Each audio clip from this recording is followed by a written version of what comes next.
tepuk tangan untuk LOF. Puji Tuhan, haleluya, puji Tuhan. Pertemuan yang khusus pada pagi hari ini kita rasakan kebahagiaan dan sukacita di tengah-tengah kita. Amin. Oleh karena Tuhan sungguh begitu baik di tengah-tengah kita semua. Pagi hari ini Bapak Ibu sekalian, biarlah di tengah-tengah perjalanan hidup kita ini kita perlu certain emphasize point. Kita perlu hal-hal yang penting yang Tuhan firmankan di tengah-tengah kita ini. Mari izinkan saya untuk mulai sharing pada pagi hari ini. Terlebih dahulu mari kita sama-sama berdoa. Tuhan, kami bersyukur, terima kasih atas kebaikan, pimpinan, penyertaan-Mu di tengah-tengah hidup setiap kami, realita yang telah setiap kami semua alami Tuhan. Terima kasih kesaksian demi kesaksian, pujian yang kami naikkan semuanya ini.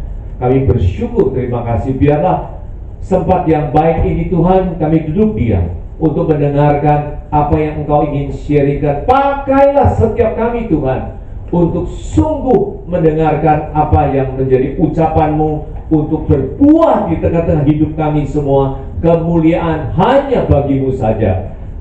Terberkati, pimpin, sertai waktu selanjutnya. Kami naikkan, panjatkan doa ini di dalam nama Tuhan Yesus Kristus. Semua katakan amin. Amin. Puji Tuhan Bapak Ibu sekalian. Tema pada pagi hari ini tidak lain yaitu seruannya. Yaitu kita tahu di dalam Alkitab, wah saya terkagum dengan Pak begitu hafal dan memang background yang sudah beliau miliki. Kita sungguh bersyukur. Sekali lagi beri tepuk tangan untuk kemuliaan Tuhan. Puji Tuhan. Ya. Nah, di tengah-tengah semua perjalanan ini, apa yang menjadi titik berat yang Tuhan sampaikan? Nah, ini bukan tema yang saya bikin-bikin, tetapi biarlah kita semua sama-sama untuk menyimak apa yang dimaksud oleh Tuhan, yaitu seruannya, seruan Tuhan. Dengarlah. Ini kita tahu begitu banyak ayat demi ayat yang menyatakan hal itu. Nah, biarlah kita sama-sama bertumbuh, biarlah kita sama-sama menyimak apa sebetulnya maksud di dalam lubuk hati Tuhan yang terdalam untuk hal-hal apa, bagaimana kita mengenal Dia lebih daripada itu. Nah, inilah apa yang kita sharingkan. Kalau kita biasanya mendengar atau dengarlah, itu adalah sebagai unsur dari panca indera. Sorry, ini tayangannya hilang. Ya. Oh, jadi ini adalah panca indera yang terpenting, yaitu telinga. Telinga itu dikatakan, nanti kalau lihat, yaitu setelah fungsi organ yang lainnya sudah tidak berfungsi lagi. Tetapi tahukah, dan kita semua sudah banyak menyaksikan, yaitu terakhir telinga inilah yang masih berfungsi. Saya mengalami sendiri, yaitu tidak lain kekasih yang di dalam keluarga kita sendiri, yaitu sang besan yang ada di Surabaya. Doakan Bapak Ibu Saudara sekalian, 7 tahun mengalami koma oleh karena pendarahan di dalam otak, di batang otak itu, sehingga membuatnya lumpuh dan tidak tersadarkan. Tetapi kalau anaknya datang atau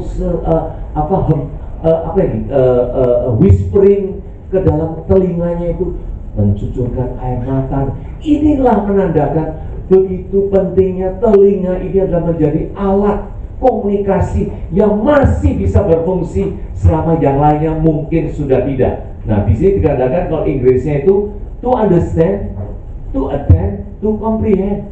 Jadi ini adalah extension dari pengertian yang perlu kita ketahui. Biblical term mengenai mendengar ini sangat penting sekali, karena dikatakan whose heart is open to listen carefully. Jadi dengan telinga ini bukan sekedar secara fisik kita mendengarkan suara untuk kita ketahui, bukan, tetapi untuk listen carefully. Nah, ini yang menakjubkan lagi, to what the Spirit is saying. Jadi apa roh Tuhan ini berbicara di tengah-tengah hidup kita semua ini. That is bicara soal di dalam ranah rohania yang perlu kita pahami apa yang diungkapkan itu. Saya sering katakan begini, perjalanan hidup setiap kita orang-orang percaya ini bukan saja apa yang kita ketemui di dalam pertemuan begini, tetapi go to the deeper understanding. There is no other way. Yang kita perlukan yaitu untuk listen, untuk membaca, untuk mendengar apa yang firman Tuhan katakan itu. Amin. Itulah jalan yang penting sekali. Saya bersyukur dan kita semua bersyukur, businessman, ada talenta, ada background, ada kemampuan, ada ability, all sort of things, bisa membaca, bisa merenungkan, intelektual kita yang dibina oleh Tuhan dengan baik. Well, that is where the point, supaya kita betul-betul manfaatkan, maximize di mana kita berada sungguh untuk menjalani hidup kita seterusnya ke depan itu. Nah, beranjak dari situ, teman-teman, kembali seperti apa yang difirmankan, begitu banyak ayat yang mengatakan, yang punya telinga dengarlah, yang punya telinga dengarlah. Nah, ini seperti kutipan di sini ini, yaitu Matius 13, 15, Markus 4, Lukas, bahkan Wahyu 2 dan 3. Begitu banyak ayat demi ayat. Tidak lain, Tuhan ingin to pay attention to Him. That is all the whole point. Mungkin ada sedikit joke ya, seperti tadi yang Brother Willy katakan, dan kita semua alami. Kalau Pak Willy lagi bicara ini, kalau yang ada main handphone, diteplak, dihitungin. Nah, ini loh, ini kira-kira begitu ya. Pay attention to me, pay attention. Nah, inilah sedikit menyimpang aja Pak Willy ya, untuk bagaimana kita memperhatikan apa yang Tuhan katakan. Amin. Nah, dari itu ayat itu, satu hal yang sungguh selalu Tuhan katakan, yaitu di dalam Markus, dia katakan ini, tidak ada yang tersembunyi dan tidak ada yang tidak dinyatakan, semuanya akan tersingkap. Nah, ini satu ayat yang perlu kita hayati, Bapak Ibu sekalian. Banyak orang mengatakan begini, jadi wah itu mah aduh hal-hal yang sulit. Tidak, Tuhan ingin so close to every one of us. Tidak ada yang tidak tersingkap. Nah, inilah hal seperti perpaduan dengan Amsal yang mengatakan demikian. Kemuliaan Allah itu adalah merahasiakan. Jadi merahasiakan sesuatu dalam firman Tuhan, dalam Bible, itu is very common. Itulah hal-hal yang memang Tuhan secara apa yang tertera di sini sengaja merahasiakannya itu. Karena apa? Tuhan ingin so close to be with us apa? Untuk menekuni, untuk mengetahui. Maka itu semua dikatakan agarlah kita menjadi apa? It's not the simple follower, tetapi menjadi muridnya, disciple. Bahkan selanjutnya diangkat tahun menjadi sepekerja, bahkan menjadi anaknya, dan bahkan up to the point, up to the big point, kita ini mempelai bersama dengan dia. Wow, that is where really we have to understand. Maka itu di sini dikatakan kemuliaan raja-raja kecil nih, tidak lain refer kepada siapa? Untuk kita ini semua yang sudah ada di dalam Kristus, yang begitu baik Tuhan untuk apa? Untuk menyelidikinya. Nah, inilah mendorong setiap kita semua. Bapak Ibu sekalian, saya tahu di tengah-tengah kita semua ini sudah sekian lama dalam Tuhan. Apakah kita ini tiap hari hanya mendengar nama-nama? Tidak. Sungguh seruan Tuhan ini sangat penting untuk supaya apa? Kita erat dengan Dia. Tidak ada lain, yaitu dengan mendalami, mengerti, dan sungguh pimpinan oleh Roh Tuhan itu membawa kedekatan kita kepada Dia melalui firman Tuhan itu. Puji Tuhan. Nah, ini sedikit sebagian dari itu yang pagi ini sempat mungkin kita bisa sharingkan untuk kita sama-sama menelaah sama-sama ini. Contohnya Lukas 14. Ini banyak hal yang Tuhan singkapkan, yaitu apa? Mau mendirikan menara, harus dihitungkan dengan baik, dirancang dengan baik. Ini kita tahu semua. Dan supaya apa? Banyak hal yang akhirnya gagal, tidak bisa menyelesaikan, supaya kita terhindar pencemoohan atau mengejek oleh orang-orang lain. Nah, perumpamaan-perumpamaan ini Tuhan Yesus ungkapkan. Sama juga misalkan seperti kalau raja mau maju berperang, melihat musuhnya begitu besar, dan bagaimana ini tuh untuk menyikapinya ini. Nah, ini bukan sekedar hanya masalah perang raja, tetapi secara rohania kita tahu kita tiap-tiap orang yang di dalam dunia bisnis ini menghadapi banyak masalah, sama juga. Nah, bagaimana ini itu di sini dikatakan yaitu syarat-syarat perdamaian apa yang perlu disiapkan dan semuanya ini. Ayat selanjutnya lebih mengherankan lagi, mengatakan gini. Jadi kalau garam sudah menjadi tawar, apa yang bisa mengasinkannya lagi? Ini tidak lain, Bapak Ibu sekalian, secara kimikal orang mengatakan gini, unsur dari kimia garam tidak mungkin tidak asin. Di apapun juga, diapain pun juga, tetap garam itu bersifat mengandung untuk bisa mengasinkannya itu. Nah, apa makna tulisan spiritual yang sering katakan, yaitu garam kalau tidak kalau sudah menjadi tawar, bagaimana untuk bisa mengasinkannya? Nah, akhirnya konsekuensinya dibuangnya sajalah. Nah, dari sini semua beberapa ini terkait dengan ayat demi ayat penyambung ini, konklusinya tidak lain gini. Tiap orang di antara kamu yang tidak melepaskan diri dari segala miliknya, jangan menjadi muridku. Antara lain, hadapan masalah, peperangan, atau mendirikan rencana semua, jangan hanya mengandalkan kekuatan kita sendiri.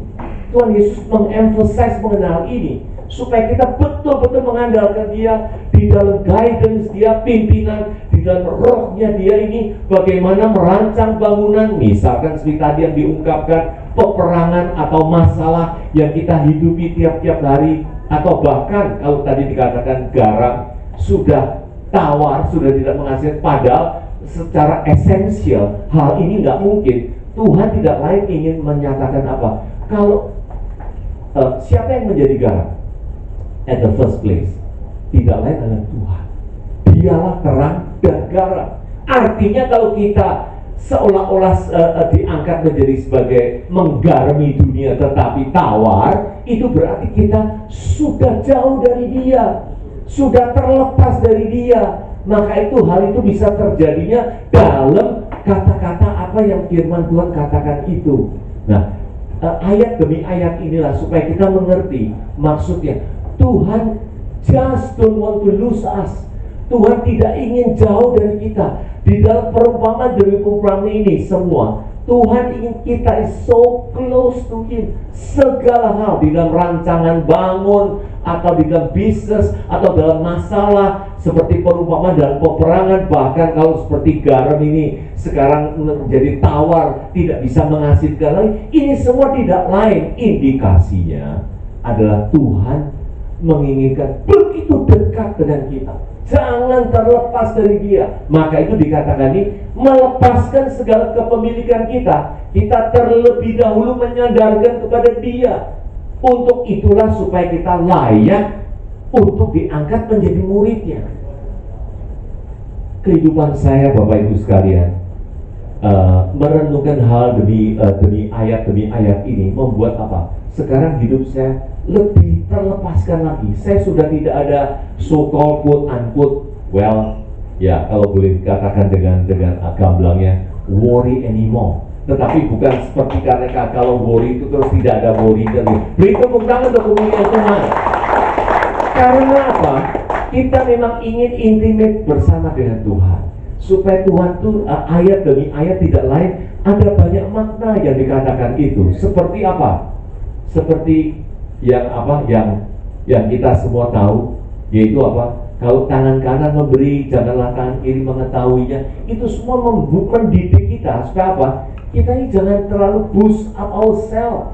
Kita harus rendah hati dengan baik. Nah, banyak ayat yang mengatakan gini, yang tidak ada akan diambil, yang ada malah akan ditambahkan. Apa artinya ini semua? Nah, di situ selalu disisipi dengan kata-kata yang punya telinga dengarlah. Artinya sesungguhnya dalam perumpamaan yang Tuhan katakan itu, apakah belum diberi? Sudah diberi. Tetapi kasus yang Tuhan katakan itu tidak lain, menyangkut bahwa sudah diberi tetapi tidak bertumbuh. Yang satu ini perumpamaan banyak sekali nih. Yang satu nih biasanya nih, yang akhirnya remaining until the end of the life, itu remaining as a one. Tetapi yang 2 menjadi 4, yang 5 menjadi 10. Nah, yang 1 inilah yang akhirnya dikatakan yang tidak punya akan diambil, seolah karena dia ini yang sudah dikasih 1, kalau remaining 1, that regards by God as what? As nothing. He has nothing. Maka itu diambilnya, tetapi diberikanlah kepada yang punya. Maka itu tidak lain, kita selalu mengatakan, nah ini ayat selanjutnya mengatakan, kita ini terheran-heran. Kebaikan Tuhan begitu baik di tengah-tengah setiap hidup kita semua ini. Nah, inilah hal-hal Bapak Ibu sekalian. Biarlah dengarlah, biarlah kita tahu makna maksud Tuhan apa di tengah-tengah setiap kita untuk mengalami hidup ini. Maka itu Yesaya 55 ayat 8 mengatakan apa? Rancanganku itu bukan rancanganmu, iya kan? Jadi jalanmu bukan jalanku. Itu bagaikan langit dan bumi, begitu tinggi bedanya. So we really have only rely on Him. It's no longer rely on ourselves. Apalagi khususnya di dalam intimate relationship dengan Tuhan kita ini. Supaya dengan inilah kita dapat empowering dari Tuhan untuk apa? Melakukan masalah-masalah hidup kita tiap hari, masalah rancangan kita tiap hari. Oleh karena kita yakin, very sure bahwa kita really fully back up by Him. Dengan kita intimate dengan Dia, apa melalui apa? Mengenal dan memahami firman Tuhan itu. Disinilah Yesaya mengatakan penggenapannya, rancangannya itu memang di luar dari apa yang kita bisa, beyond our understanding. Karena apa? Bagaikan langit dan bumi begitu jauh bedanya untuk rancangan, untuk jalan, untuk pikiran, dan semuanya itu. So, how wonderful is our God. Maka itu untuk kita betul-betul alami kehidupan yang Tuhan berikan di tengah-tengah setiap kita, untuk kita alami semuanya itu. Ini seperti tadi pujian yang dikatakan, Bapak Ibu sekalian. Saya tidak tahu bagaimana, tahu-tahu Ibu Lisa not pick up this kind of song which is written in this morning via sharing, yang tidak pernah dilihat mata, yang tidak pernah dengar oleh telinga, bahkan yang tidak pernah timbul di dalam hati. Itu semua yang Tuhan sediakan bagi kita. Puji Tuhan, kita beri tepuk tangan untuk Tuhan. Inilah rancangannya Dia, yang tinggi, yang itu, yang tidak kita selami, yang tidak kita ketahui. Tetapi jangan lupa, ada ayat yang terakhir yang mengatakan yang mengasihi Dia. Mengasihi itu bukan sekedar hanya kita baik sesama dengan yang lain, tidak, lebih daripada itu. Mengasihi dikatakan dalam Yohanes, yaitu apa? Bagi orang yang menuruti firman, bagi orang yang betul-betul ingin intimate melalui firman Tuhan ini, yang berbicara pribadi lepas pribadi. That is where we come close to Him, so that we really classify as kita ini mengasihi Dia dengan menuruti firman-Nya itu. Banyak hal di luar hal-hal yang boleh kita saksikan. Pak Willy ini kesaksian yang sangat baik. Di tengah-tengah segala tekanan yang dialaminya, berubah. Dia mengetahui dan dia mendapatkan hikmat dari Tuhan untuk sekarang corak hidupnya. Ini kita semua tahu, dia ini adalah orang yang sangat, kalau bahasa kerennya itu hencang ichi. Nah, ini mungkin Pak orang yang sangat setia, yang sangat memperhatikan orang lain, seperti apa yang disaksikan, yang kita tahu ini semua. Nah, inilah seperti dikatakan ini, koneksi dengan ini dikatakan kita ini memberitakan apa? Hikmat dari Allah. Hikmat dari Allah itu memenuhi setiap kita, yang kita betul-betul mau mengasihi Dia. Dan dikatakan di sini apa? Kalau sebagai penguasa, ya ini cerita dari apa yang Paulus tulis. Kalau penguasa pada saat itu mengerti semua apa maksud Tuhan yang begitu baik, mungkin Tuhan tidak disalibkan. Inilah rahasia yang terbuka, bahwa kita begitu bersyukur oleh karena ada penolakan dari bangsa-bangsanya sendiri itu, kitalah memperoleh apa? Kelimpahan dalam kasih karunia-Nya itu. Wow, puji Tuhan. Nah, inilah salah satu yang dikatakan ini yang tidak pernah dipikirkan. yang tidak pernah terdengar, tidak pernah timbul dalam hati. Tuhan menyediakan semuanya ini. Hikmat Tuhan itu beyond our understanding. Selama kita betul-betul on the track, in tune dengan Dia, wow, we are going to be more than victorious. Itulah kata-kata dari apa yang Roma katakan ayatnya itu. Nah, inilah hal Bapak Ibu sekalian, supaya kita mengetahui semuanya itu oleh karena hal-hal yang Tuhan singkatkan itu. Matius mengatakan gini, aku berkata-kata dalam perumpamaan kepada mereka, tapi sekalipun melihat, mereka tidak melihat. Sekalipun mendengar, mereka tidak mengerti. Apa artinya ini semua? Tidak lain, kalau kita menghubungkan ini dengan Yohanes 6 ayat 63, yaitu roh yang memberi hidup, daging sama sekali tidak berguna. Artinya apa? Jadi perkataan-perkataan yang Tuhan singkatkan ini mengandung dalam arti rohaninya itu. Karena perkataanku ini adalah roh dan hidup. Lalu bagi bangsa pada saat itu mendengarkannya, semua dinilai dari secara fisik. Mana mungkin kalau tangan kanan memberi tangan kiri tidak tahu. Misalkan pengertian-pengertian itu, ya kan? Yang sudah ya tidak ada akan diambil dan ditambahkan. Ini kan semuanya bukan seperti apa yang terlihat secara jasmania. Nah, inilah hal-hal yang perlu benar-benar kita renungkan, dan berulang kali Tuhan Yesus menegur dengan hal ini. Seperti apa yang dikatakan, kita ini menemukan apa? Harta yang terpendam, yang tersimpan, ya kan? Lalu terus menjualnya semuanya itu untuk membeli harta yang terpendam ini. Apa diartikan yang menjual semuanya ini? Tidak lain, yang lama, pengertian pemahaman yang lama itu buanglah, singkirkanlah. Bukannya kita terus ingin supaya berbisnis untuk menjual semuanya. Bukan dalam pengertian ini. Semuanya adalah hal-hal yang di luar dari apa yang Tuhan berikan. Itu lepaskanlah itu dan milikilah yang baru ini untuk betul-betul penuh sukacita dan penuh pimpinan Tuhan, kuasanya bekerja di tengah-tengah setiap kita. Nah, inilah hal-hal Bapak Ibu sekalian, supaya kita tahu bahwa makna dari semuanya itu, biarlah kita senantiasa dipimpin, disertai dengan kebaikannya Dia. Maka itu tidak lain, Kolose mengatakan, perkataan Kristus itu biarlah Dia sebagai apa? Segala kekayaannya. Perkataan Kristus itu menjadi kekayaan kita. Jangan dianggap ini semua adalah hal yang rohani, is really, differ from what we are doing every day punya life, which is very physical, which is very, very conventional matter. Tidak, kita tidak terlepas daripada justru sumber dari segala kekayaan, hikmat seperti apa yang dikatakan di sini ada di antara kita, yaitu simpanlah baik-baik perkataan Kristus itu untuk kita belajar, untuk kita saling sharing, untuk kita saling bisa menegur, dan semuanya itu dari sumbernya tidak lain Sang Kristus dan dengan firman-Nya itu. Haleluya, puji Tuhan. Terakhir Bapak Ibu sekalian,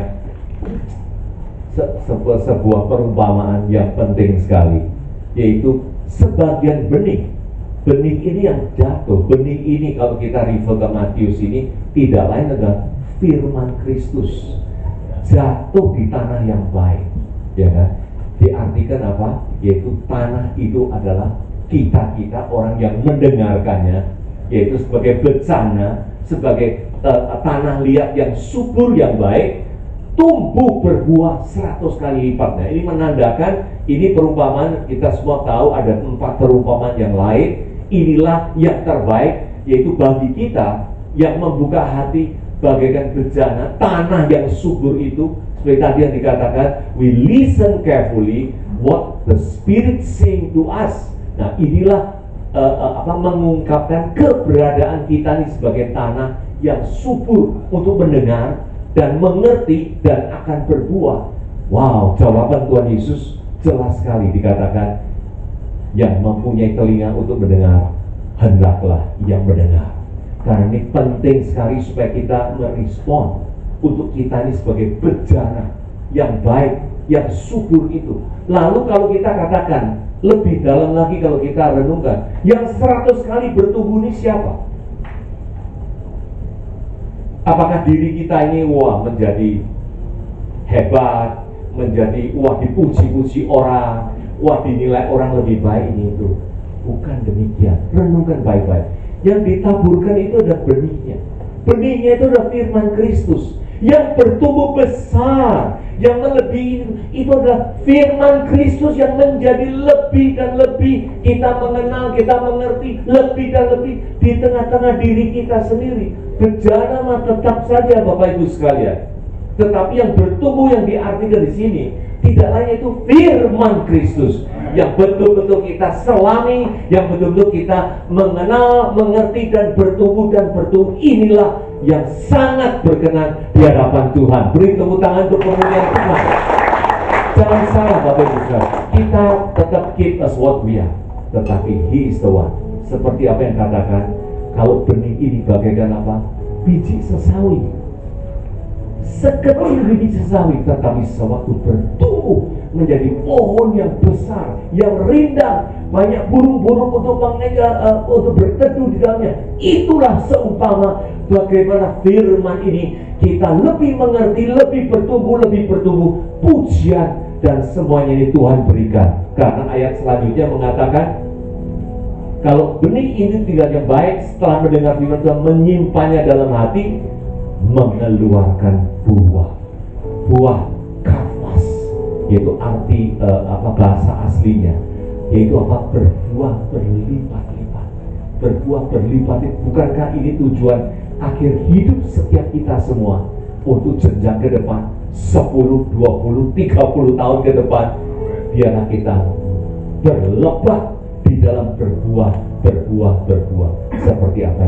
Di dalam melalui ketekunan kita. Kita perlu bertekun. Kita perlu sungguh-sungguh untuk senantiasa berdekatan Dia. Berfirmanlah Tuhan untuk kita dapat mendengar di tengah-tengah hidup kita semuanya ini. Lukas 13 ini benar-benar terakhir Bapak Ibu sekalian. Iya.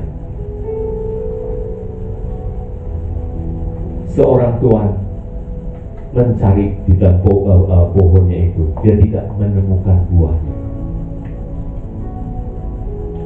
Terus dikatakan, buat apa pohon ini kalau tidak berbuah?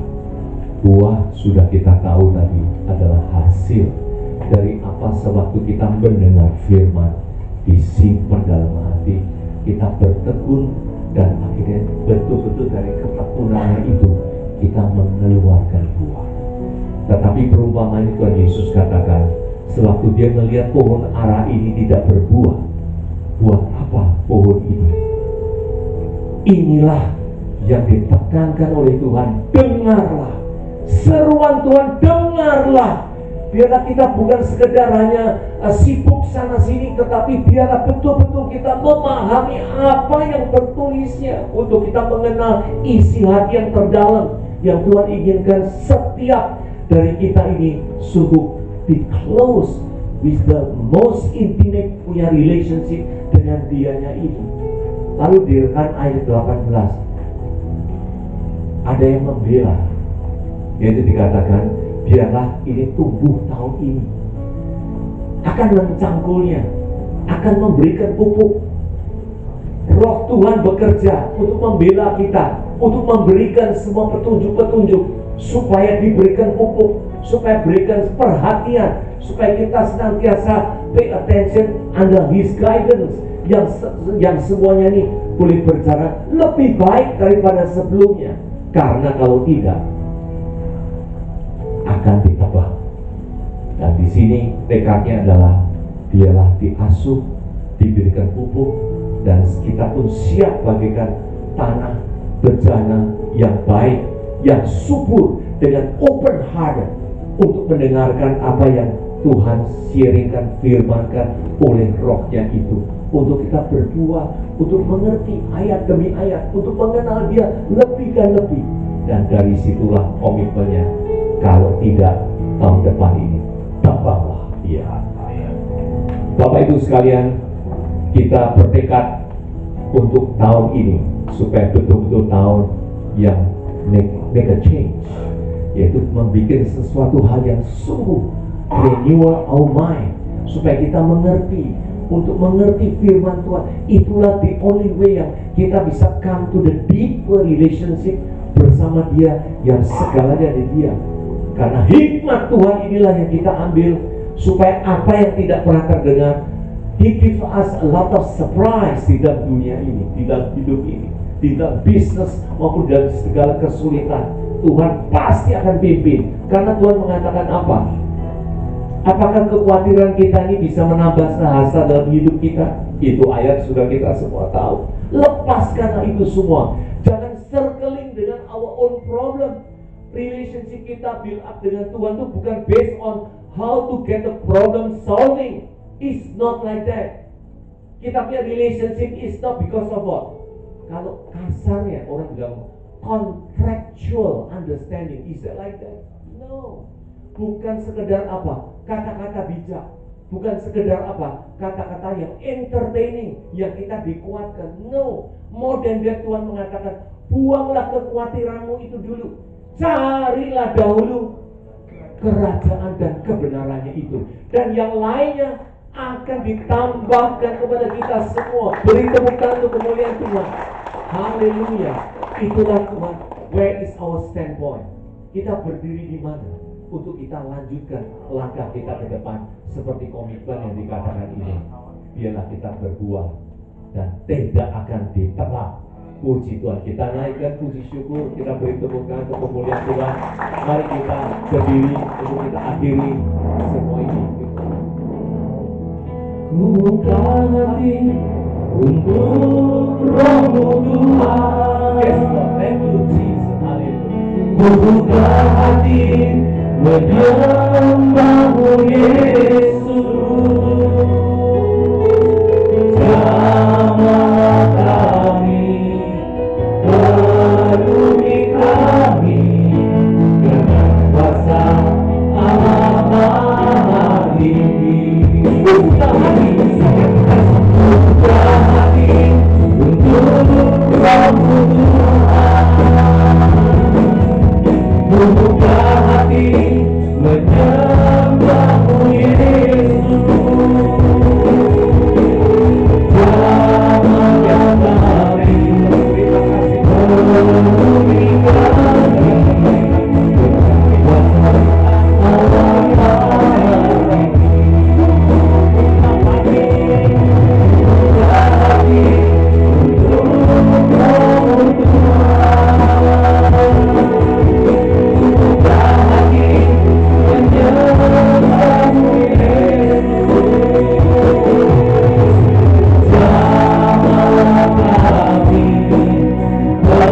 penuhi kami dengan kuasa Allah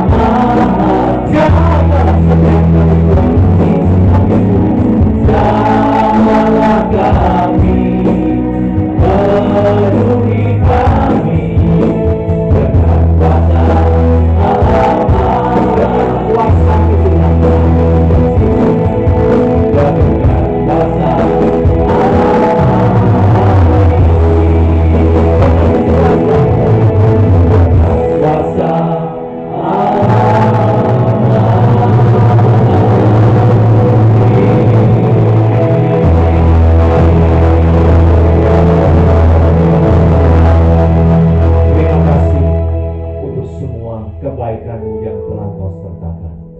Pimpin setiap kami Tuhan.